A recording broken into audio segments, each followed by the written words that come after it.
Yesterday, when we were looking at Swiss rounds, we saw most Grimmsnarls with light clay. They had the screens they were able to set up, and I kind of wonder how Justin's going to play with that Grimmsnarl, if they even bring it to this particular match.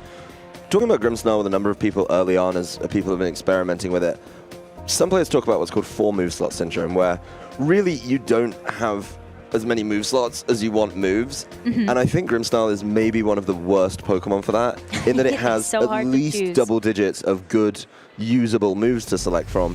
And you have to pick 4, so you really have to narrow it down to exactly what you want to do on your team and go from there. The leads are on the field though. We've got a Togekiss mirror with Grimmsnarl on Justin's side and Charizard over on Aaron's. Would love to see what this Charizard can do, but this really means that this turn 1 is going to be important. Who's going to go for what here? Are the Togekiss is going to try to go for maybe something like a Follow Me, or try to set something else up like... We've seen a couple, I think, with Tailwind, so that is just a weird tech to have, but that's not going to be what we see at first. We're going to go ahead and start out with a turn 1 Dynamax, and wait. Yeah, it's coming from Aaron's side. It's going to be a Gigantamax Charizard. Yep, Gigantamax Charizard could cause some really big problems if it's left unchecked. Interesting to see it partnered up with the Togekiss. Probably trying to play a little bit differently. I think Follow Me would be a really good option. But it's not going to be just one Dynamax. Even though Justin hasn't got his most offensive threats on the field, he has decided that we need a bigger Togekiss. We need to make sure that it can take hits, get that really nice boost to its health, and you don't want to miss out on being able to use your Dynamax well. And if you're staring one down, hey, there's one way to take those hits. Boost your own health bar.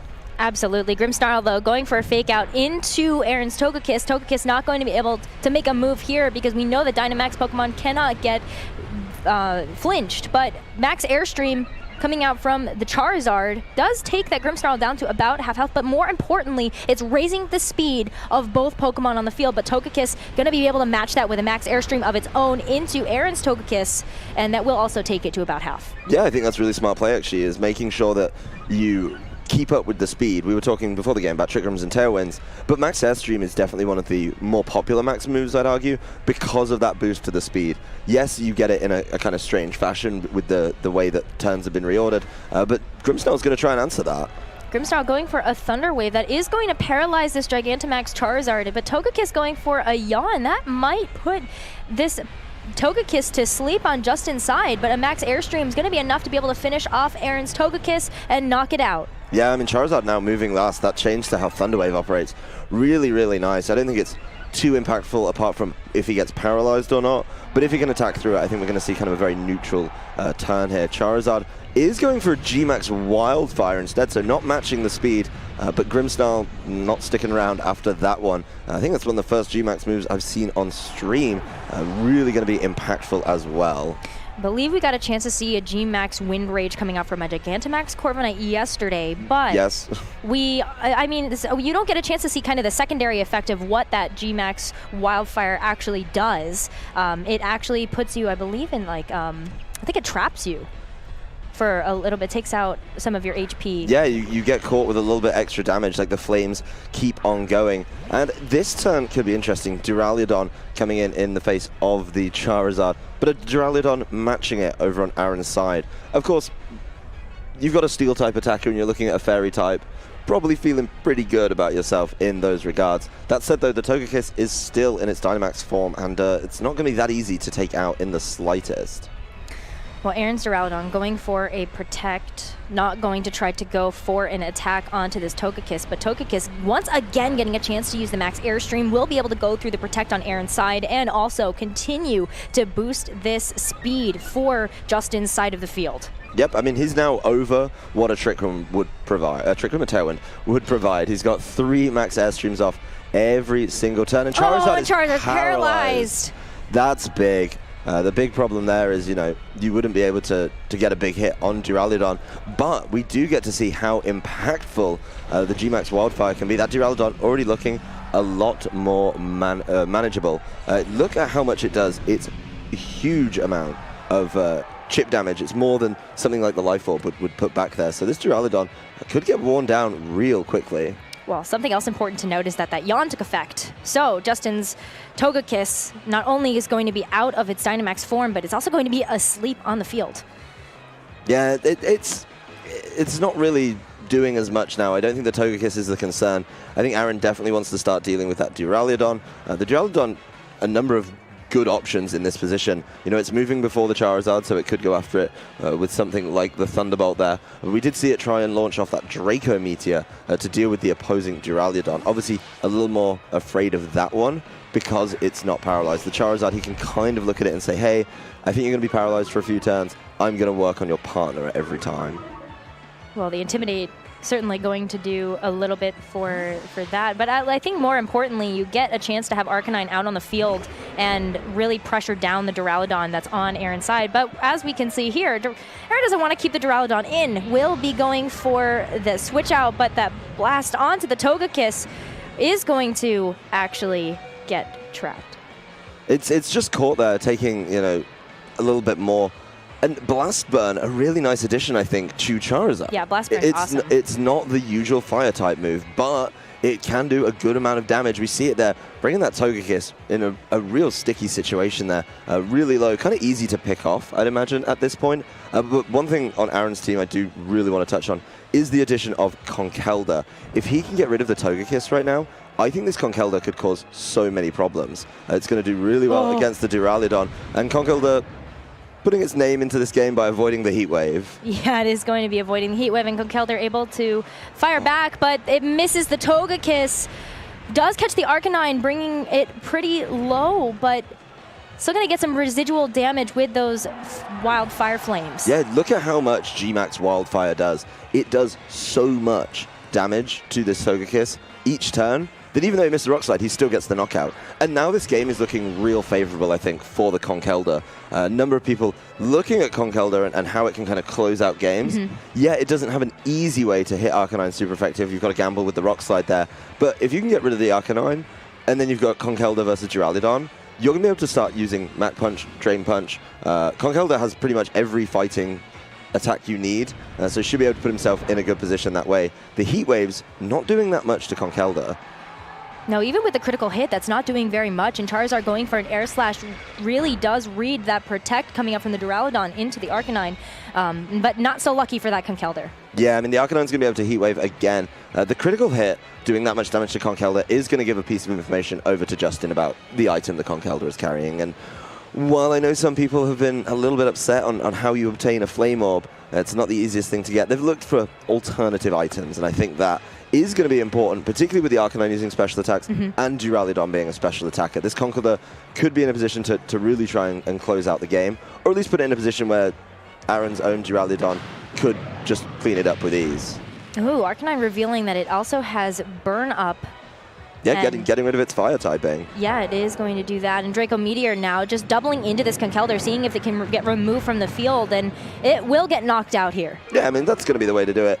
He's relying on maybe a little bit of paralysis over on the Charizard, which has just been on the field since turn 1 and doing as much as it can. Charizard Blast Burning once again, landing it on the Duraludon, and that's going to be an easy knockout right there. The critical hit making it a little bit sweeter. Critical hit, maybe just the cherry on top there. This Charizard really hasn't not been able to move. Even with the paralysis, it's been able to get off some very good attacks. Yeah, I mean, there was the one turn where it got fully paralyzed and wasn't able to do anything. But apart from that, yeah, it's been going last. But Justin's been kind of leaving it alone for a long time. I mean, yeah, you can leave it alone when it's not able to do anything back. Arcanine's going to start the fight back now with Snarl, which is going to help against both of these Pokemon on Aaron's side of the field. But I think this Duraludon probably able to just tidy up this game and put Aaron Traylor very much in the lead 1-0 in this top 8 match. 1-0 lead for Aaron, but Justin put up a heck of a fight for this very first game. I think leaving the Charizard to its own devices was a bit of a mistake. It's tough. You see it paralyzed, you're moving before it, and there was always a good argument for attacking the partner, you know, trying to go after that. I think there was so much pressure brought down by that Conkeldurr coming in that he made the right play to double target that down. But then watching a Pokemon get whittled away, I do think the G-Max Wildfire caused a number of problems. Yes. And I think a lot of those knockouts were very much within reach because of that little bit of extra, I say little bit, it's actually a huge amount of extra damage between turns. Yeah, the extra damage is definitely something that I think needs to be considered. We haven't gotten a chance to see too many Gigantamax Charizards yet, so it is very exciting to kind of see how Aaron has been playing with that particular Pokemon and what kind of utility it brings to the team.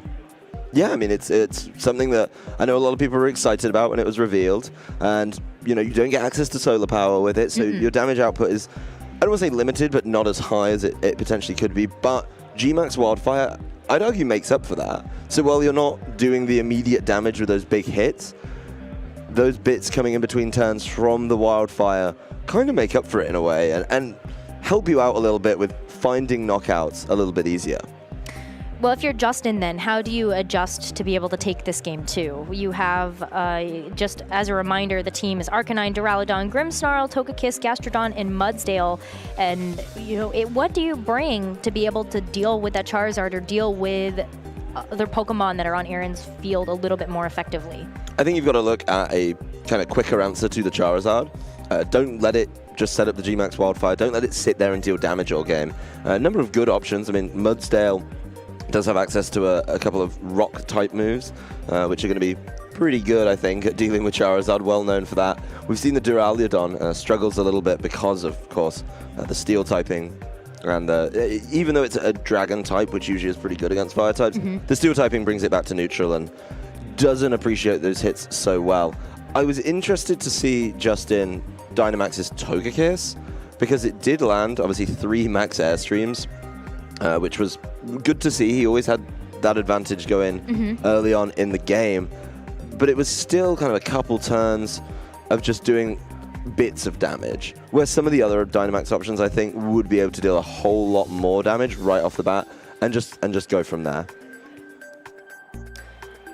Usually we see other Pokemon get the Dynamax energy, and I wonder if that's part of the adjustment that Justin needs to make, which would be Dynamaxing something that can be a bit more potent towards that Charizard. Yeah, I mean, I think Duraludon or Mudsdale would be pretty good candidates for it. I think the lead there from Justin in particular was kind of there to scout out what was going on, right? And see exactly how Aaron was going to lead this game, how he was going to try and play the set. So, really nice play, but I mean, personally, I like the look of Mudsdale as the Dynamax option. I think that would provide some really nice coverage against things like, obviously, the Charizard, something like the Duraludon, the Togekiss. You'd be able to hit those for super effective damage. So you'd be able to, I think, get in a good position there. But what if Aaron reads that? Remember that when we look at Aaron's team, there's kind of 2 different modes of play that you can go with. You can go with something a little bit faster, or you can go with something that's a little bit slower.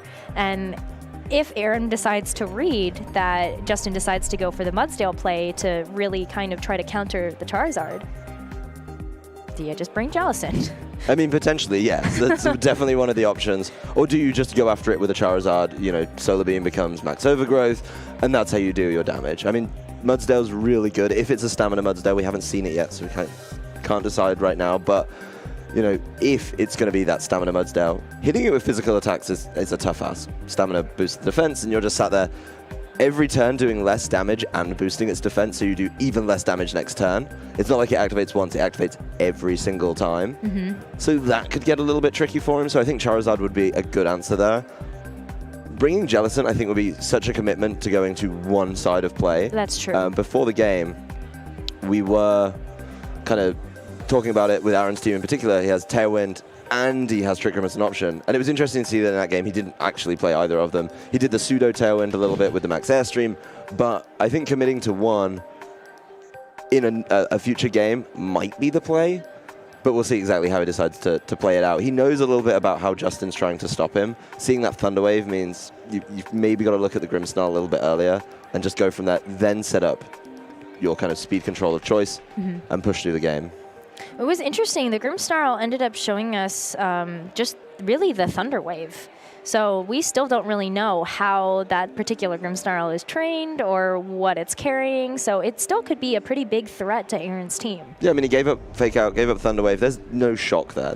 Nothing in that moveset that you've seen so far is out there and outlandish.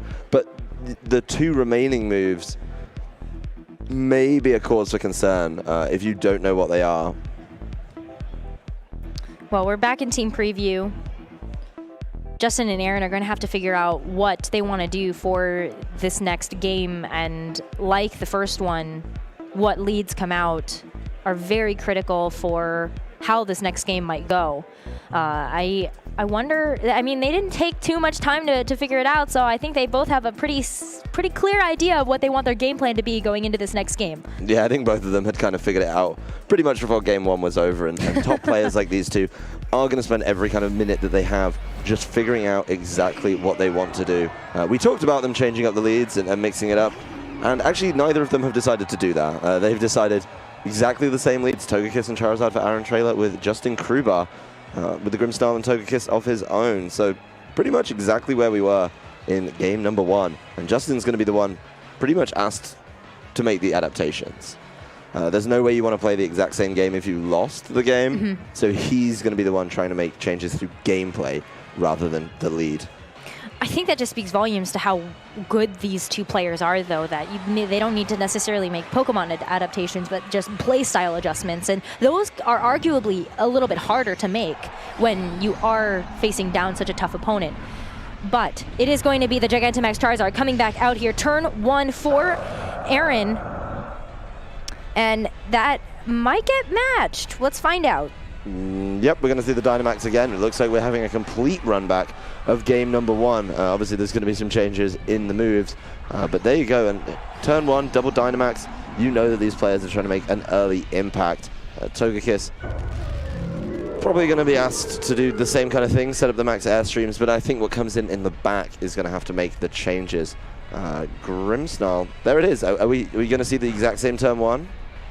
At least from the Grimmsnarl, we are going to see the fake out here, and the max airstream coming out from the Charizard is going to do the same amount of damage as we saw before, so no surprises here.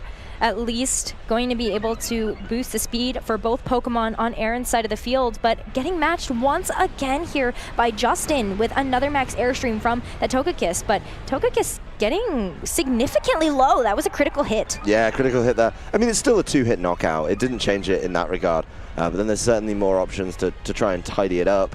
That said, I mean, it's exactly the same turn.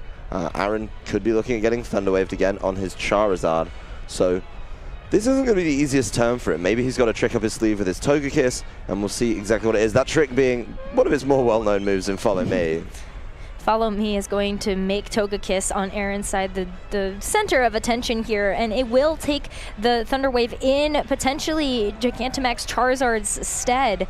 This is pretty classic for what we saw from game one, but now this Wildfire going into the Grimmsnarl, this really is just a repeat of what happened in game one, just this Follow Me. Yeah, the Follow Me is the change, but I think that change makes this game really, really nice for Aaron. Of course, he's now behind in those speed tiers, I guess, because he's taken 2 max airstreams while he's only delivered 1. Another critical hit on the Togekiss. It doesn't really matter, but it's nice to know you can hit them at some point. And we're doing exactly the same thing.